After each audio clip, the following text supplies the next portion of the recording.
इनका परिचय तो बता दो जी, कौन है ये? ये राम कुमार खरब है। राम कुमार खरब जी हैं। अच्छा। बहुत एक्टिव वो है, एक्टिविस्ट का सारा- जिंदा है जी? हाँ जी, हाँ जी। मैं बताऊंगा तो इसका परिचय। अच्छा राजीव जी के मामा है। अच्छा, राजू ठीक गिल ठीक, वेरी नाइस, मान गए। ये इनका से- मतलब मजबूत मजबूत कड़ी आएगी। ठीक है, मैं ऐसे ही मजबूत लोगों को लाया करती चलो हूँ। अच्छी बात है, मैं मजबूत कर देता हूँ।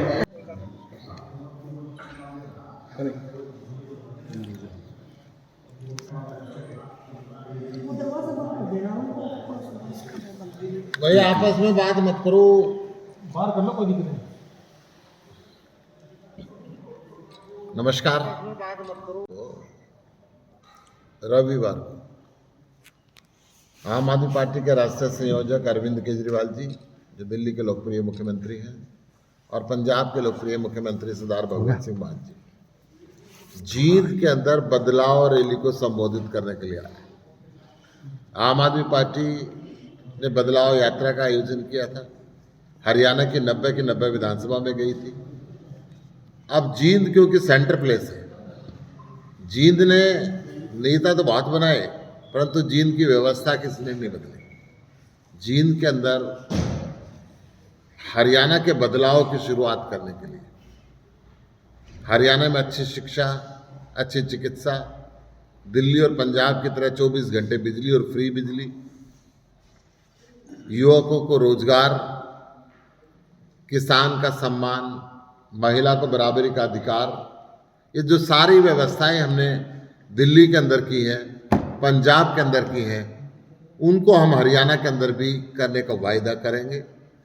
और आम आदमी पार्टी इकलौती ऐसी पार्टी है जो भी गारंटी हम देते हैं वो पहले जिन राज्यों में हमारी सरकार है उन राज्यों के अंदर लागू करते हैं और उसके बाद अन्य राज्यों के अंदर प्रॉमिस करते हैं। हरियाणा की व्यवस्था बहुत खराब हालत के अंदर हो चुकी है और यही कारण है कि खट्टर साहब जहाँ जाते हैं पहले पुलिस को भेज के लोगों को चुप कराने का प्रावधान करते हैं। ऐसी एक घटना कल हुई। कल खट्टर साहब को रोहतक में आना था। आम आदमी पार्टी के हमारे साथी लवलीन टुटेजा को सुबह से लेकर शाम तक हाउस अरेस्ट रखा, नवीन ओल्यान को हाउस अरेस्ट रखा और अन्य साथियों को हाउस अरेस्ट रखा।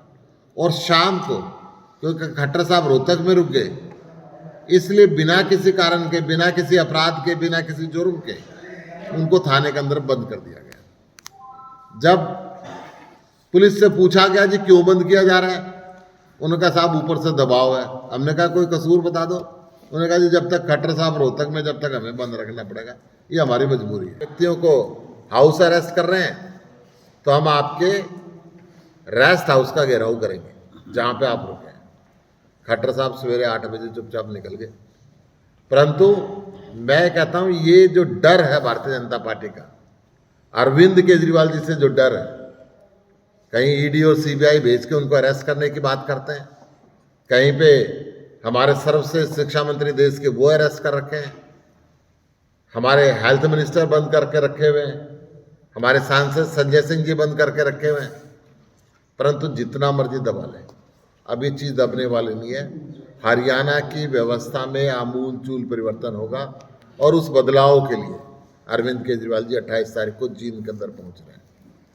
हरियाणा के अंदर हरियाणा सरकार के कर्मचारियों का हर वर्ग आज नाराज है। हर वर्ग तकरीबन हड़ताल पे जा चुका है, परंतु सरकार गरूर के अंदर रहती है, अपने कर्मचारियों से बात नहीं करना चाहती। किसान नाराज करके रखा हुआ है, पोर्टल का खेल खेल के प्रॉपर्टी आईडी, फैमिली आईडी से लोगों को परेशानी कर रखी है। सबसे ज़्यादा बेरोजगारी हरियाणा के अंदर है, सबसे ज़्यादा भ्रष्टाचार हरियाणा के अंदर है, सबसे ज़्यादा अपराध हरियाणा के अंदर है। 2 दिन पहले हम हलवाई की दुकान पे 30-35 फायर चलाए और 2 करोड़ रुपए फिरौती की चिट्ठी मांग के चले गए। आज जगह जगह गोलियां चल रही हैं, फिरौती मांगी जा रही है, लोग नया व्यापार नहीं कर पा रहे, नई इन्वेस्टमेंट यहाँ पे आ नहीं रही। इस बेरोजगारी के बीच में पूरा एक बहुत ही ऐसी संगीन बात सामने आई कि खट्टर साहब ने 10,000 हरियाणा के पढ़े लिखे युवकों को मजदूर बना के युद्धग्रस्त क्षेत्र इजराइल के अंदर भेजने का फैसला लिया, जहां से हर देश अपने नागरिकों को निकाल रहा है कि युद्ध के अंदर कोई नागरिक की माल की क्षति की जान के नुकसान ना हो। आपके कैमरे के माध्यम से मैं खट्टर साहब से पूछना चाहता हूं, जो हरियाणा के बेटों को आप मजदूर बना के इजराइल के अंदर भेज रहे हो और वो इस मजबूरी में जा रहे हैं कि भूख से मरने से अच्छा गोली खा के मर जाए। सवाल है जो 28 तारीख को यहाँ पे उनसे पूछे जाएंगे, उन पे सब पे चर्चा होगी, हरियाणा की व्यवस्था को बदलने के लिए चर्चा होगी। मैं आप सबको भी आमंत्रित करता हूँ 28 तारीख को मीडिया के सभी साथी पहुँचें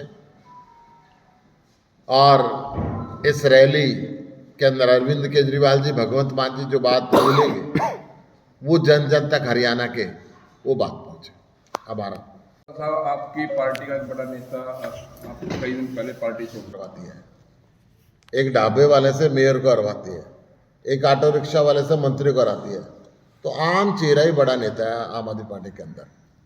ये जो बड़े सो कॉल्ड बड़े नेता हैं, अब समय बदल गया, क्योंकि ये 76 साल तक इस देश की विकास नहीं कर पाए, इस विकासशील देश को विकसित की श्रेणी के अंदर नहीं ले पाए। परंतु आम आदमी पार्टी के अंदर 80-85% नए चेहरे आते हैं, फर्स्ट टाइमर एमएलए होते हैं, और उन्होंने पहली बार प्रॉफिट के अंदर सरकार लाई, सब कुछ फ्री देने के बाद भी दिल्ली के अंदर प्रॉफिट में लाई और पंजाब के अंदर भी 40,000 करोड़ रुपए का पुराना कर्जा उतारा। तो अब नए चेहरों की जरूरत है, पुराने चेहरों खास बात नहीं है। गुप्ता साहब, और पंजाब बदला, हरियाणा भी बदलना चाहिए। हरियाणा कैसे बदलोगे सर आप? पंजाब से आपने मजबूत किया, हरियाणा में तो खिसक रहा है आपका ग्राफ। देखिए, जो आम व्यक्ति होता है ना, वो दिखता नहीं है। महाराजा रामचंद्र जी, जो आजकल चर्चा का विषय है, मंदिर बना, राम जी का मंदिर बना। राम जी ने हजारों वर्ष पहले एक संदेश दे दिया था, जब माता सीता का अपहरण हुआ और रावण से युद्ध करना था। उस समय वो अयोध्या नरेश थे, महाराजा जनक के दामाद थे, बहुत से राज्यों से उनके अच्छे संबंध थे, चाहते तो सेना बुला सकते थे, जंगल में सेना का आना मना नहीं था। राम जी का शहर में जाना मना था, पिता दशरथ जी के आदेश के अनुसार, परंतु उन्होंने ऐसा नहीं किया, सेना नहीं बुलाई, जंगल से भील, मछुआरे, मल्ला, आदिवासी, उनकी फौज बनाई, और कम पड़ गए तो भालू और बंदर मिलाए, और रावण जैसे ताकतवर शासक से लड़े और ये संदेश दे दिया कि जब आम आदमी खड़ा हो जाता है, जितना मर्जी ताकतवर व्यक्ति सामने हो, धाराशाही हो। ये नए मजबूत साथी मिले आपको। राम कुमार खरब जी हैं, ये पूर्व सैनिक हैं और बहुत मजबूत हैं और समाज में बहुत मान सम्मान है इनका। तो ऐसे व्यक्ति आज हमारे जुड़े हैं। इस परिवार में ऐसे व्यक्तियों का जुड़ना जो बड़े चेहरे नहीं है, नेता नहीं है, उनको तो अब आम आदमी पार्टी ने हाथी जोड़ लिए। अब सर ने जैसे कहा कि आम आदमी, चाहे कोई सैनिक है, फौजी है, टीचर है, कोई मैकेनिक है, कोई ऑटो रिक्शा वाला है, कोई ढाबे वाला है, इस तरह से हमारी फौज तैयार हो रही है और हम रावण को हराने के लिए तैयारी चल रही है। ठीक है जी।